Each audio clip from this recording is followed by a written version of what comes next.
ছাত্ৰ ছাত্ৰীসকল মই উপাসনা ভূঞাই তোমালোকক ই কক্ষালৈ স্বাগতম জনাইছো। আজি আমি নৱম শ্ৰেণীৰ বিজ্ঞানৰ দশমটি অধ্যায় মহাকৰ্ষণৰ প্ৰথমটো অংশ আলোচনা কৰিবলৈ লৈছো। এই অংশটোত আমি মহাকৰ্ষণৰ বিশ্বজনীন সূত্ৰ তাৰ বিষয়ে আমি আলোচনা কৰিম। ছাত্ৰ ছাত্ৰীসকল, এতিয়া মহাকৰ্ষণ এই শব্দটো শুনাৰ লগে লগে তোমালোকৰ মনলৈ কি ভাব আহিছে বাৰু? মহাকৰ্ষণ শব্দটোৰ লগত আমি আন এটা শব্দ যোগ কৰিব লাগিব, সেইটো হৈছে বল, অৰ্থাৎ মহাকৰ্ষণিক বল বা মহাকৰ্ষণ বল। এইটো এটা কেনে ধৰণৰ বলনো? ইতিমধ্যে তোমালোকে ইয়াৰ আগৰ অধ্যায়ত বলৰ কথা পঢ়িছা, বলৰ ধাৰণাটো পাইছা, লগতে নিউটনে দিয়া গতি বিষয়ক কিছুমান সূত্ৰৰ কথাও পঢ়িছা, য'ত বাৰংবাৰ বলৰ কথা আমি উল্লেখ কৰিছো। এতিয়া আমি মহাকৰ্ষণ বলৰ কথা আলোচনা কৰিম, আৰু তাকে আলোচনা কৰিবলৈ যাওঁতে আমি মহাকৰ্ষণৰ বিশ্বজনীন সূত্ৰ, ইউনিভাৰ্চেল ল অফ গ্ৰেভিটি বুলি যাক কোৱা হয়, সেই কথাও আমি আলোচনা কৰিম। পোনপ্ৰথমতে আমি এতিয়া মহাকৰ্ষণ বলৰ কথা আলোচনা কৰিম। মহাকৰ্ষণ অৰ্থাৎ মহাকৰ্ষণটো হয়তো দুটা শব্দৰ যোগ হৈ এটা শব্দ হৈছে মহা আকৰ্ষণ, অৰ্থাৎ এইটো এটা আকৰ্ষণিক বলৰ কথাই আমি পাতিবলৈ লৈছো।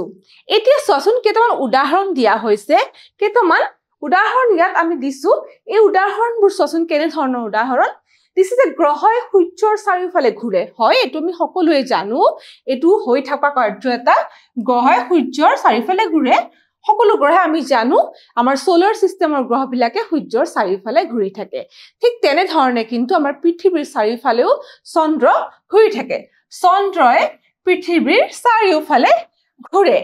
আকৌ ঠিক তেনেধৰণে তোমালোকে যদি এটা বস্তু ওপৰৰ পৰা এৰি দিয়া, তেতিয়া তোমালোকে দেখিবা যে বস্তুটো কিন্তু পৃথিৱীৰ দিশত তললৈ পৰি যায়। ইয়াত কোৱা হৈছে ওপৰৰ পৰা এৰি দিয়া বস্তু এটা পৃথিৱীলৈ পৰে, অৰ্থাৎ পৃথিৱীৰ দিশত পৰি যায়। এতিয়া নিউটনে এই ঘটনাবিলাকৰ বিষয়েনো কি কৈছিলে? তেখেতৰ মতে আছিলে, এই নিউটন, ছাৰ আইজাক নিউটন, তেখেতৰ মতে এই সকলোবিলাকৰ কাৰক হিচাপে একেটা বলেই ক্ৰিয়াশীল হৈ আছে। গতিকে এই সকলোবিলাক এনেধৰণৰ কাম বা এনেধৰণৰ উদাহৰণ বা কাৰ্যবিলাকৰ লগত কিন্তু এটা ধৰণৰ বল যিটো জড়িত হৈ আছে বা এটা ধৰণৰ বলৰ ক্ৰিয়াশীল হৈ থকাৰ বাবে এইবিলাক কাৰ্য হৈছে, আৰু সেই বলটোক ইয়াত কোৱা হৈছে মহাকৰ্ষণ বল বুলি কোৱা হৈছে। এতিয়া মহাকৰ্ষণ বলৰ বিষয়ে আৰু জানিবলৈ হলে আমি মহাকৰ্ষণৰ বিশ্বজনীন সূত্ৰৰ কথা আলোচনা কৰিব লাগিব। ইয়াত আমি মহাকৰ্ষণৰ বিশ্বজনীন সূত্ৰৰ কথা আলোচনা কৰিবলৈ লৈছো। এতিয়া মহাকৰ্ষণৰ বিশ্বজনীন সূত্ৰনো কি, বা যিটো মহাকৰ্ষণৰ বিশ্বজনীন বুলিনো কিয় কোৱা হয়? বিশ্ব ব্ৰহ্মাণ্ডৰ প্ৰতিটো বস্তুৱে আন প্ৰতিটো বস্তুক আকৰ্ষণ কৰে বুলি কৈছে। গতিকে এই বিশ্ব ব্ৰহ্মাণ্ডত যিমানেই বস্তু নাথাকক কিয়, যিমানবোৰ বস্তু আছে, সেই প্ৰত্যেকটো বস্তুৱে আন বস্তুক আকৰ্ষণ কৰে বুলি কৈছে। আৰু এতিয়া এই আকৰ্ষণী বলটোৰ কথা কৈছে। এই আকৰ্ষণী বলটো কেনে ধৰণৰ হয়? এই আকৰ্ষণী বলটো হৈছে বস্তু দুটাৰ মাজৰ নিচিনা বস্তু দুটা ভৰৰ যিটো গুণফল, হয়তো দুটা বস্তুৰ মাজত যিটো আকৰ্ষণী বল আছে, সেই বস্তু দুটাৰ যি ভৰ থাকিব, সেই ভৰ দুটাৰ কিন্তু গুণফলৰ সমানুপাতিক বুলি কৈছে। ধৰি লৈছো দুটা বস্তুৰ ভৰ, প্ৰথমটো বস্তুৰ ভৰ m আৰু দ্বিতীয়টো বস্তুৰ ভৰ এইটো স্মল m বুলি আমি ধৰিছো। গতিকে এই বস্তু দুটাৰ যিটো ভৰৰ গুণফল হ'ব, অৰ্থাৎ m ইনটু স্মল m, এই স্মল m ইনটু স্মল mৰ কি হ'ব, এই বলটো কি হ'ব, তাৰ সমানুপাতিক হ'ব। গতিকে ইহঁতৰ গুণফলটো যদি বাঢ়ে, গতিকে এই বলটো বাঢ়িব। ঠিক তেনেদৰে আন এটা কথা ইয়াত কোৱা হৈছে যে আৰু বস্তু দুটাৰ মাজৰ দূৰত্বৰ বৰ্গৰ ব্যস্তানুপাতিক। এতিয়া সেই দুটা বস্তুৰ মাজত যি দূৰত্ব আছে, সেই দূৰত্বৰ যিটো বৰ্গৰ ব্যস্তানুপাতিক বুলি কৈছে। অৰ্থাৎ ধৰি লৈছো সেই দুটা বস্তুৰ মাজৰ দূৰত্ব যদি আমি ডিৰে বুজাও, গতিকে ডিৰ বৰ্গ কি হ'ব, ডি স্কুৱেৰ। এই ডি স্কুৱেৰৰ কিন্তু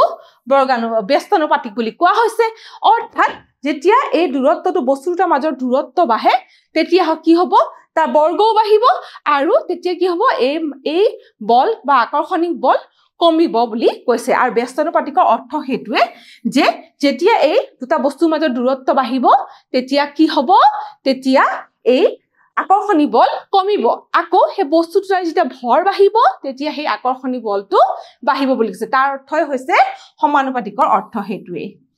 এতিয়া ছাত্ৰ ছাত্ৰীসকল আমাক এটা ইয়াত দেখুৱা হৈছে দেখিছানে দুটা বস্তু বুলি যে কৈছিলো দুটা বস্তু A আৰু B বুলি ধৰিবলৈ কৈছে প্ৰথম বস্তুটো A এটা বস্তু বুলি ধৰিছো প্ৰথমটো A আৰু দ্বিতীয় বস্তুটো দেখাইছে B বুলি A আৰু B চিহ্ন এটা দেখুৱা হৈছে এতিয়া আমাৰ A আৰু B চিহ্ন ধৰি লৈছো A যেটো ভৰ হেতু হ'ব M A M ভৰৰ বস্তু হৈছে A আকৌ B ভৰ হ'ব আকৌ স্মল m এৰে বুজাইছে সৰু ফলা ইংৰাজীৰ m এৰে B ভৰটো বুজোৱা হৈছে এতিয়া ইতিমধ্যে আমি কৈছো যে এই যেটো বল আকৰ্ষণিক বল মহাকৰ্ষণৰ যেটো আকৰ্ষণিক বল সেই বলটো কাৰ সমান হ'ব যে সেই দুটা বস্তুৰ ভৰৰ গুণফলৰ সমানুপাতিক লগতে সেই দুটা বস্তুৰ মাজৰ যেটো দূৰত্ব সেই দূৰত্বটো আমাক d ৰে বুজোৱা হৈছে দেখিছানে দূৰত্বটো d ৰে বুজোৱা হৈছে আৰু দূৰত্বৰ বৰ্গৰ ব্যস্তানুপাতিক গতিকে দূৰত্বৰ বৰ্গৰ ব্যস্তানুপাতিক আৰু সেইখিনিৰে আমি এই ফৰ্মুলাটো পাবলৈ সক্ষম হৈছো এই ফৰ্মুলাটো অৰ্থাৎ f এ সেই আকৰ্ষণী বলটো বুজাইছে f = g m * m capital M * small m by d square এই ফৰ্মুলাটোৰে আমি মহাকৰ্ষণৰ যেটো মহাকৰ্ষণিক বল তাক আমি নিৰ্ধাৰণ কৰিব পাৰো এতিয়া এই ফৰ্মুলাটো আমি কেনেকৈ পালো আৰু ইয়াত g বুলি এটা শব্দ দেখিছানে এই g টোনো কি হয় এই g কথা আমি আগতে উল্লেখ পোৱা নাই কিন্তু ইংৰাজী বৰফলা জিটো আমি ইয়াৰ উল্লেখ পোৱা নাই এতিয়া এইখিনি কথা আমি বিতংভাৱে আলোচনা কৰিম আৰু এই ফৰ্মুলাটো কেনে ধৰণে পাইছো তাকো আমি আলোচনা কৰিব লাগিব এতিয়া ইয়াত চোৱাচোন ইয়াত দিছে A আৰু B দুটা বস্তুৰ ভৰ ক্ৰমে ক্যাপিটাল M আৰু স্মল m গতিকে A এৰ ভৰ হৈছে ক্যাপিটাল M ইতিমধ্যে তোমাক দেখুৱাইছো আৰু B বস্তুটোৰ ভৰ হৈছে স্মল m আৰু হিহতৰ মাজৰ দূৰত্ব কিহেৰে বুজোৱা হৈছে মাজৰ দূৰত্ব এই স্মল d বা সৰু ফলা d ৰে বুজোৱা হৈছে এতিয়া যদি বস্তু দুটাৰ মাজৰ আকৰ্ষণ বল ক্যাপিটাল F হয় আকৰ্ষণ বল কি ক্যাপিটাল F হয় তেনেহলে মহাকৰ্ষণৰ বিশ্বজনীন সূত্ৰইনো কি কয় মহাকৰ্ষণৰ বিশ্বজনীন সূত্ৰই ইতিমধ্যে আমাক কৈছে যে এই আকৰ্ষণী বল এই বস্তু দুটাৰ ভৰৰ গুণফলৰ সমানুপাতিক তাক আমি কেনে ধৰণে লিখিব পাৰো F অৰ্থাৎ সেই বলটো কি হৈছে ডাইৰেক্টলি প্ৰপৰ্শনেল টু এই দুটা বস্তুৰ ভৰৰ গুণফল গতিকে ক্যাপিটাল M * স্মল m আৰু এটো সমানুপাতিক চিহ্ন আমি দিছো আৰু এটো বুজাইছে যে এই আকৰ্ষণী বলটো বস্তু দুটাৰ ভৰৰ গুণফলৰ সমানুপাতিক আৰু হেতু আমি 1 বুলি দিছো 1 নম্বৰ ইকুৱেচন তাৰ পিছতে আন এটা কথা আমাক কোৱা হৈছে যে এই আকৰ্ষণী বল বস্তু দুটাৰ মাজৰ যেটো দূৰত্ব তাৰ বৰ্গৰ ব্যস্তানুপাতিক আৰু তাকে আমাক ইকুৱেচন number 2 F is inversely proportional অৰ্থাৎ ব্যস্তানুপাতিক গতিকে inversely proportional by 1 by d square বুলি দিছে এইটোৱে কি বুজাইছে যে এই আকৰ্ষণী বলটো তা বস্তুটাৰ মাজৰ দূৰত্বৰ বৰ্গৰ ব্যস্তানুপাতিক হেতু আমাৰ ইকুৱেচন 2 নম্বৰ সমীকৰণৰে বুজোৱা হৈছে তাৰ পিছত ছাত্ৰ ছাত্ৰীসকল এতিয়া আমি দুটা সমীকৰণক একলগ কৰাৰ লগে লগে আমি কি পালো আমি এইটো পাবলৈ সক্ষম হৈছো আৰু আমি যেতিয়া proportionality sign to আমি সমান চিহ্নলৈ সলনি কৰিছো তেতিয়া আমি এটা g নামৰ কনস্ট্যান্ট বা ধ্ৰুৱক ব্যৱহাৰ কৰিব লগা হৈছে যেটো হৈছে কনস্ট্যান্ট এতিয়া ইয়াত এই যেটো হে সমানুপাতিক যেটো ধ্ৰুৱক f = g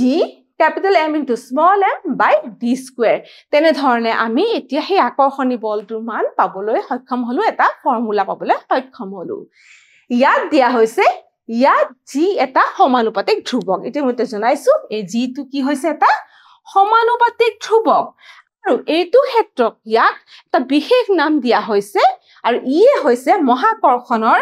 বিশ্বজনীন ধ্ৰুৱক গতিকে এই g টো দেখিলে তোমালকে গম পাবা এই g টো কোৱা হয় মহাকৰ্ষণৰ বিশ্বজনীন ধ্ৰুৱক ইউনিভাৰ্সাল গ্ৰেভিটেশনাল কনস্ট্যান্ট বুলি ইয়াক জনা যায় বা কোৱা হয় এতিয়া ছাত্ৰ ছাত্ৰীসকল আমাক এতিয়া আমি জিৰ একক উলিয়াম যেনেকৈ আমি বিভিন্ন ৰাশি বিলাক পাইছিলো আগতে বলৰ এককো আমি উলিয়াইছিলো এতিয়া জিৰ এককটো আমি উলিয়াবলৈ চেষ্টা কৰিম জিৰ একক ইয়াত দিছে দেখিছানে এতিয়া ইয়াৰ আগতে আমি পাই আছো f = g m * m by d square তাৰ পৰা আমি কি কৰিছো যে ইয়াক যদি আমি এনে ধৰণে লিখিব পাৰো g যদি আমি এফালে f d F d square d টো আমি এফালে পূৰণ কৰিলো equals to capital G capital M into small m এনে ধৰণে আমি এটা সমীকৰণ পাবলৈ সক্ষম হ'ম আৰু এইটোৰ পৰা আমি কি পাইছো যে আমি g টো যদি এফালে ৰাখি দিও আমি পাম f d square by capital M into small m আমি কেনে ধৰণে এইটো স্টেপ পালো ইয়াৰ পৰা তাকে মই তোমালোকক ইয়াতে বুজাই দিছো দেখুৱাই দিছো এতিয়া আমি ছাত্ৰ-ছাত্ৰী হল যেটো এটো পাবলৈ সক্ষম হলো g সমান কিমান পালো দেখিছানে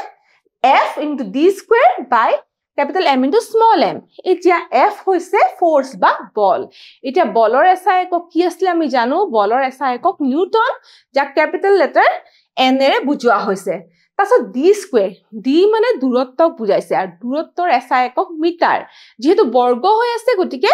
মিটাৰ স্কয়াৰ আৰু এই দুটা দেখিছানে হৰণ কৰিছে কিহেৰে ভৰেৰে m capital M আৰু small m দুইটা হৈছে দুটা বস্তুৰ ভৰ গটিকে ভৰৰ SI একক কেজি গটিকে দুইটা ভৰৰ পূৰণ কৰাৰ লগে লগে কেজি স্কয়াৰ আমি পালো গটিকে আমি পালো কি পালো newton metre square by kg square বা newton metre square kg to the power -2 এটো হৈছে আমাৰ জিৰ একক আমি এতিয়া পাবলৈ সক্ষম হলো দেখিছানে তোমালোকে মন কৰিবা এটো খুব গুৰুত্বপূৰ্ণ এটা কথা এতিয়া ছাত্ৰ-ছাত্ৰী সকল মহাকৰ্ষণৰ বিশ্বজনীন ধ্ৰুৱকৰ কথা আকৌ আমি এতিয়া আলোচনা কৰিব লাগিব হেতু অন একো নহয় ক্যাপিটাল জি কথা যেটা আমি এতিয়া পাইছিলো তাৰ মানটো উলিয়াবলৈ যাওঁতে আমি ক্যাপিটাল জি নু কি f যেটি আমি উলিয়াইছিলো আকৰ্ষণী বলটো উলিয়াব যাওঁতে আমি জি পাইছিলো আৰু জিৰ এসআই এককও আমি বা জিৰ একক আমি উলিয়াইছিলো এতিয়া ইয়াত কোৱা হৈছে যে মহাকৰ্ষণৰ বিশ্বজনীন ধ্ৰুৱক জিৰ এসআই একক newton metre square per kg square এতিয়া বা newton metre square kg to the power -2 এটো আমি ইতিমধ্যে তোমালোকক দেখুৱালো কেনেকে উলিওৱা হৈছে আৰু এতিয়া সচোন f = g capital M to small m by d square বুলি দিয়া হৈছে পুনৰ এই ফৰ্মুলাটোলে আহিছো এই মহাকৰ্ষণৰ যেটো আকৰ্ষণ বলটো কেনেকে আমি দেখুৱাও সেই ফৰ্মুলাটো আমি আকৌ লিখিছো এতিয়া এটা বিশেষ পৰিস্থিতিলে আমি আহো হে বিশেষ পৰিস্থিতিটো কেনে ধৰণৰ আহাচুন চাও এতিয়া আমাক ধৰি লোৱা হৈছে যে দুটা বস্তু a আৰু b আমি লৈছিলো সেই দুটা বস্তুৰ ভৰ ক্ৰমান্বয়ে m a কাৰণে ক্যাপিটাল M আৰু b কাৰণে স্মল m আমি লৈছিলো এতিয়া ধৰা হওক যে এই ক্যাপিটাল M আৰু স্মল m দুইটা সমান আৰু দুটা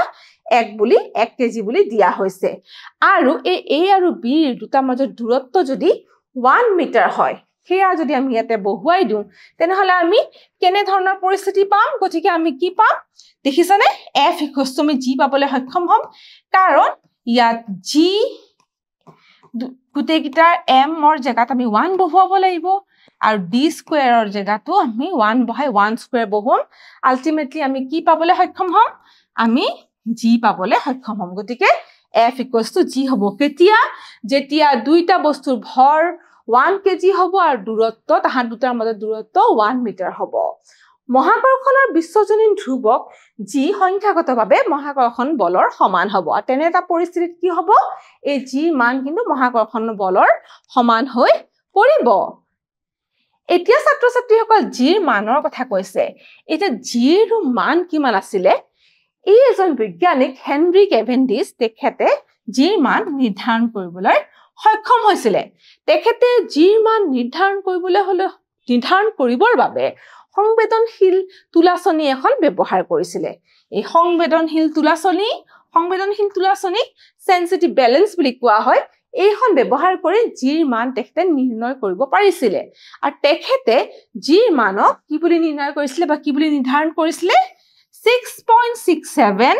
into 10 to the power -11 Newton meter square kg to the power -2 এইটো হৈছে আমাৰ ক্যাপিটাল জি বা এই ধ্ৰুৱকৰ মান ছাত্ৰ-ছাত্ৰীসকল এতিয়া কিছুমান অন্য গুৰুত্বপূৰ্ণ তথ্য তোমালোকক দিয়া হৈছে এই মহাকৰ্ষণৰ বিশ্বজনীন সূত্ৰৰ লগত জড়িত এতিয়া সেই গুৰুত্বপূৰ্ণ তথ্যবোৰ কি আমি এটা এটাকৈ আলোচনা কৰো আৰু আমি বুজিবলৈ চেষ্টা কৰো প্ৰথম ক্ষেত্ৰত দিছে দুটা বস্তুৰ মাজত মহাকৰ্ষণ বলে এটা ক্ৰিয়া আৰু প্ৰতিক্ৰিয়াৰ জোৰ গঠন কৰে অৰ্থাৎ বলৰ মাত্ৰা সমান কিন্তু দিশ বিপৰীত আমি ইতিমধ্যে দেখিছো যে আমি নিউটনৰ তৃতীয় সূত্ৰত আমি পাই আহিছিলো যে কেনেকৈ এটা বল এটা ক্ৰিয়াৰ এটা প্ৰতিক্ৰিয়া থাকে গতিকে সেই দুটা ক্ৰিয়া আৰু প্ৰতিক্ৰিয়া বলৰ মানটো সমান আৰু দিশ বিপৰীত সেই কথাটোকে ইয়াত নিউটনৰ তৃতীয় সূত্ৰটো আমাৰ ইয়াত প্ৰযোজ্য হয় বুলি কৈছে আৰু ইয়াত কোৱা হৈছে যে দুটা বস্তুৰ মাজত যেটো মহাকৰ্ষণ বল সেই এটা তেনে ধৰণৰ ক্ৰিয়া প্ৰতিক্ৰিয়া জোৰ সৃষ্টি কৰে এয়া কথা আমি এতিয়া বুজিবলৈ সক্ষম হলো তা 2 নম্বৰতে আমাক কি দিয়া হৈছে আমি চাওঁ আসুন 2 নম্বৰ কথাটো আমি আলোচনা কৰো মহাকৰ্ষণ বল বস্তুটাৰ কেন্দ্ৰৰ সংযোগী ৰেখাৰ দিশত ক্ৰিয়াশীল হৈ থাকে ইতিমধ্যে আমি দেখিছো যে আমি ইতিমধ্যে এটা ছবি তোমালোকক দেখুৱা হৈছিল যে A আৰু B দুটা বস্তু তাহাতৰ মাজত কেনেকৈ মহাকৰ্ষণ বলে ক্ৰিয়া কৰিছিল আৰু হেতু এটা কেন্দ্ৰিক বল বুলি কৈছে তাতৰ কেন্দ্ৰ দুটাক যি সংযোগী ৰেখাই সংযোজন কৰে হেতু দিশতে মহাকৰ্ষণ বলে কাৰ্য কৰে বা কাম কৰে বুলি কৈছে তাৰ পাছতে আমাক কোৱা হৈছে যে মহাকৰ্ষণ বল এটা আকৰ্ষণ বল ইতিমধ্যে আমি জানো এটো এটা আকৰ্ষণ বল হয় এই মহাকৰ্ষণ বলটো আকৰ্ষণ বল দুটা বস্তুৰ মাজত বিশ্বব্ৰহ্মাণ্ডৰ প্ৰত্যেকটো বস্তুৱে আনটো বস্তুক আকৰ্ষণ কৰে তাৰ পাছতে 3 নম্বৰটো আমি বুজিলো 4 নম্বৰতে আমাক কোৱা হৈছে মহাকৰ্ষণ বল হৈছে দীৰ্ঘ দূৰত্ব বল এই দীৰ্ঘ দূৰত্ব বলটো তেতিয়া আহে যেতিয়া কাৰণ কিয় আহে কাৰণ মহাকৰ্ষণ বলক আমি ইতিমধ্যে পাইছো যে বস্তুটাৰ ভৰৰ গুণফলৰ সমানুপাতিক কিন্তু বস্তু দুটাৰ মাজৰ দূৰত্বৰ ব্যস্তানুপাতিক আৰু তেনে ধৰণৰ যি বল তাকে দীৰ্ঘ দূৰত্ব বল বুলি কোৱা হয় আৰু শেষত 5 নম্বৰত ইয়াত কোৱা হৈছে যে মহাকৰ্ষণৰ বিশ্বজনীন সূত্ৰ বুলি আমাক কোৱা হৈছিল বিশ্বজনীন শব্দটোনো কিয় ব্যৱহাৰ কৰা হৈছিল এতিয়া চোৱা এই বল অৰ্থাৎ মহাকৰ্ষণ বল কি হৈছে ডাঙৰ সৰু পাৰ্থিব ইত্যাদি সকলো বস্তুৰ ওপৰতে প্ৰযোজ্য সেই কাৰণে আমি মহাকৰ্ষণৰ বিশ্বজনীন সূত্ৰ বুলি ইউনিভাৰ্সাল শব্দটো আমি ইয়াৰ লগত ব্যৱহাৰ কৰো এতিয়া ছাত্ৰ-ছাত্ৰীসকল ইয়াত আমাক মহাকৰ্ষণৰ বিশ্বজনীন সূত্ৰৰ পৰীক্ষামূলক সমৰ্থনৰ কথা কৈছে পৰীক্ষামূলক সমৰ্থন কিছুমান কাৰ্য বা কিছুমান উদাহৰণৰ দ্বাৰা আমি এই মহাকৰ্ষণৰ বিশ্বজনীন সূত্ৰৰ সমৰ্থন পাবলৈ সক্ষম হওঁ তেনে ক্ষেত্ৰত আমাক প্ৰথম ক্ষেত্ৰটো কি দিছে প্ৰথম এটা উদাহৰণ দিছে যেটো হৈ থকা এটা উদাহৰণ চন্দ্ৰ আৰু সূৰ্যৰ মহাকৰ্ষণ বলৰ বাবে সমুদ্ৰ পৃষ্ঠত জুৱাৰ সৃষ্টি হয় অৰ্থাৎ টাইডছ বুলি যাক কোৱা হয় টাইডছ বুলি ইংৰাজীত কোৱা হয় এই টাইডছ কিন্তু এই মহাকৰ্ষণ বলৰ লগতে জড়িত হৈ আছে দ্বিতীয়তে আমাক কি কৈছে পৃথিৱীকে ধৰি সকলো গ্ৰহই কি কৰে সূৰ্য আৰু গ্ৰহৰ মাজত থকা মহাকৰ্ষণ বলৰ বাবে সূৰ্যৰ চাৰিওফালে ঘূৰি থাকে এই কথাটো আমি এতিয়ালৈকে ইতিমধ্যে গম পাওঁ আমাৰ পৃথিৱীকে যদি আমি উদাহৰণ হিচাপে লওঁ পৃথিৱী সূৰ্যৰ চাৰিওফালে ঘূৰি থাকে আৰু এই ঘূৰি থকাৰ এটা কাৰণ হৈছে এই মহাকৰ্ষণ বল ইয়াৰ পিছত ছাত্ৰ-ছাত্ৰীসকল আন এটা কথালৈ আমি যাওঁ বা আন এটা পৰিস্থিতি আমি চাওঁ পৃথিৱীৰ মহাকৰ্ষণ বলৰ বাবে পৃথিৱীৰ বায়ুমণ্ডল বান্ধোনত থাকে আমাৰ পৃথিৱীত বায়ুমণ্ডল আছে আমি সকলোৱে জানো এই আমাৰ পৃথিৱীত যে বায়ুমণ্ডল থাকে আৰু এই বায়ুমণ্ডলখিনি আমাৰ পৃথিৱীৰ লগত সাঙুৰ খাই বা অহৰহ বান্ধোনত থাকে তাৰ একমাত্ৰ কাৰণেই হৈছে যে পৃথিৱীৰ মহাকৰ্ষণ বলে এই বায়ুমণ্ডলক পৃথিৱীৰ লগত আকৰ্ষিত কৰি ধৰি এটা বান্ধোন সৃষ্টি কৰি ৰাখি থৈ দিয়ে ইয়াৰ পিছত ছাত্ৰ-ছাত্ৰীসকল আমি 4 নম্বৰ কথাটোলৈ যাওঁ ইয়াত আমাক কি কৈছে চাওচোন চন্দ্ৰ আৰু পৃথিৱীৰ মাজত থকা মহাকৰ্ষণ বলৰ বাবে চন্দ্ৰই পৃথিৱীৰ চাৰিওফালে ঘূৰি থাকে আমি জানো চন্দ্ৰই পৃথিৱীৰ চাৰিওফালে যেটো ঘূৰি থাকে সেয়া হৈছে চন্দ্ৰ আৰু পৃথিৱীৰ মাজত থকা মহাকৰ্ষণ বলৰ বাবে সেইবাবে চন্দ্ৰই পৃথিৱীৰ চাৰিওফালে ঘূৰি থাকিবলৈ সক্ষম হয় আৰু শেষত দিছে যে আমাক পৃথিৱীৰ হৈতে বান্ধোনত ৰাখে হয় আমি সকলোবোৰকে পৃথিৱীৰ লগত যে আমি বান্ধোনত থাকো আমি পৃথিৱীৰ ওপৰত থাকিব পাৰিছো তাৰ কাৰণ হৈছে যে পৃথিৱী আৰু আমাৰ মাজত থকা মহাকৰ্ষণ বল গতিকে এইখিনি তথ্যৰ পৰা আমি মহাকৰ্ষণৰ বিশ্বজনীন সূত্ৰৰ কিন্তু কিছুমান সমৰ্থন লাভ কৰিবলৈ সক্ষম হওঁ এতিয়া ছাত্ৰ-ছাত্ৰীসকল আমি এটা উদাহৰণ কৰিবলৈ চেষ্টা কৰোচোন তোমালোকৰ পাঠ্যপুথিত উদাহৰণ 10.1 এই উদাহৰণটো দিছে এইটো আমি সমাধান কৰিব লাগিব ইয়াত কি দিছে চাওঁ হাসুন পৃথিৱীৰ ভৰ 6 × 10⁻24 কেজি বুলি দিছে পৃথিৱীৰ ভৰ কিমান দিছে এইটো দিছে আৰু চন্দ্ৰৰ ভৰো দিছে আমাক 7.4 × 10⁻22 কেজি বুলি দিছে যদি পৃথিৱী আৰু চন্দ্ৰৰ মাজত দূৰত্ব 3.84 into 10 to the power 5 kilometre হয় গতিকে পৃথিৱী আৰু চন্দ্ৰৰ মাজৰ দূৰত্বটো আমাক দিছে ডিৰ মানটো দিছে তেন্তে পৃথিৱীয়ে চন্দ্ৰৰ ওপৰত প্ৰয়োগ কৰা বল নিৰ্ণয় কৰা অৰ্থাৎ পৃথিৱীয়ে চন্দ্ৰৰ ওপৰত প্ৰয়োগ কৰা যি মহাকৰ্ষণ বলৰ কথাই আমাক কৈছে সেই বল আমাক বা F ৰ মান আমাক উলিয়াবলৈ দিছে আৰু ইয়াত g ৰ মান আমাক 6.7 into 10 to the power -11 newton metre square kg to the power -2 এই মানটো আমাক দি দিছে ইতিমধ্যে আমি মহাকৰ্ষণৰ বিশ্বজনীন সূত্ৰৰ পৰা আমি পাই থৈছো যে F = কি বুলি পাইছিলো capital G m m by d square এইটো ক্ষেত্ৰত এই উদাহৰণটোৰ ক্ষেত্ৰত আমাৰ capital M হ'ব পাৰিব পৃথিৱীৰ ভৰ small m আমাৰ চন্দ্ৰৰ ভৰ আৰু d হৈছে পৃথিৱী আৰু চন্দ্ৰৰ মাজৰ দূৰত্ব আৰু এই ফৰ্মুলা ব্যৱহাৰ কৰি আমি ইয়াৰ F ৰ মানটো অৰ্থাৎ এই বল যেটো আমাক বিচাৰিছে সেয়া আমি নিৰ্ধাৰণ কৰিব পাৰিম এতিয়া আমি সমাধান ফালে চাও ইয়াত আমাক me দিছে দেখিছানে সাবস্ক্ৰিপ্টত e দিছে গতিকে এটো পৃথিৱীৰ ভৰ 6.6 into 10 to the power 24 kg বুলি দিছে mm মানে চন্দ্ৰৰ ভৰ 7.4 into 10 to the power 22 kg বুলি দিছে আৰু পৃথিৱী আৰু চন্দ্ৰৰ মাজৰ দূৰত্বটো আমাক দিয়া হৈছে লগতে g ৰ মানো দিছে গতিকে সকলোখিনি চাৰিটা তথ্য বা চাৰিটা বস্তুৰ মান আমাক দিয়া হৈছে এতিয়া আমাক ইয়াত আমি F = G me mm by d square এই সকলো বস্তু G me mm আৰু d square মানবোৰ ইয়াত আমি এটা বহুৱাই দিছো প্ৰথমতে G ৰ মান আমি বহুৱাইছো 6.7 into 10 to the power -11 তাৰছতে পৃথিৱীৰ ভৰৰ মানটো বহুৱাইছো চন্দ্ৰৰ ভৰৰ মান বহুৱাইছো আৰু পৃথিৱী আৰু চন্দ্ৰৰ মাজৰ দূৰত্বৰ মানটো বহুৱাই তাক বৰ্গ কৰিছো অৰ্থাৎ স্কয়াৰ কৰি দিছো এতিয়া আমি এটো যদি আমি সৰল কৰিম আমি প্ৰথমতে এক্সপোনেনশিয়াল পাৰ্টটো সৰল কৰিলে আমি কি পাবলৈ সক্ষম হ'ম আমি 10 to the power 19 পাবলৈ সক্ষম হ'ম আৰু এইখিনি অংক যেতিয়া আমি পূৰণ কৰিম আমি এনে ধৰণৰ এটা উত্তৰ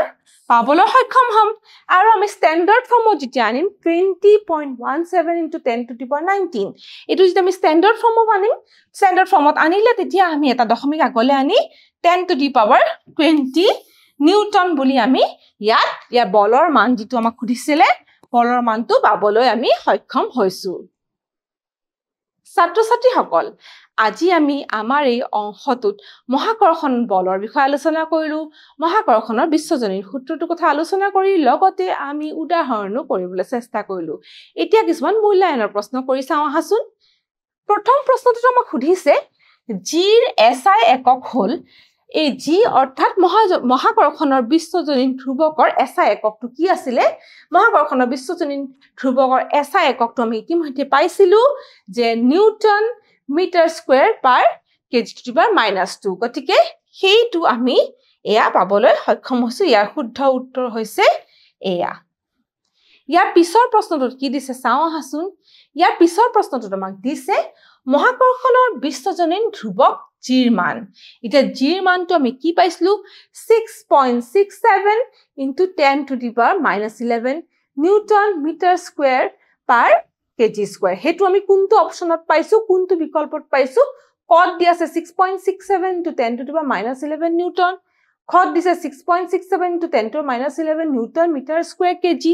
গত পাইছো 6.67 into 10 to the power -11 newton metre square kg to the power -1 আৰু ঘত পাইছো 6.67 into 10 to the power -11 newton metre square per kg square এতিয়া ইয়াৰ একেবাৰে শুদ্ধ উত্তৰটো হৈছে ঘ ছাত্ৰ-ছাত্ৰী সকল আজি আমি আমাৰ এই অংশটোত মহাকৰ্ষণ বল আৰু মহাকৰ্ষণৰ বিশ্বজনীন সূত্ৰৰ বিষয়ে আলোচনা কৰিলো লগতে আমি উদাহৰণ কৰিলো আৰু মূল্যায়নৰ প্ৰশ্ন কিছুমানো কৰি চালো আজি আমাৰ এই অংশটো ইয়াতে সমাপ্ত হল পৰৱৰ্তী অংশত আমি আন কিছুমান কথা আলোচনা কৰিম আজিলৈ আহো ধন্যবাদ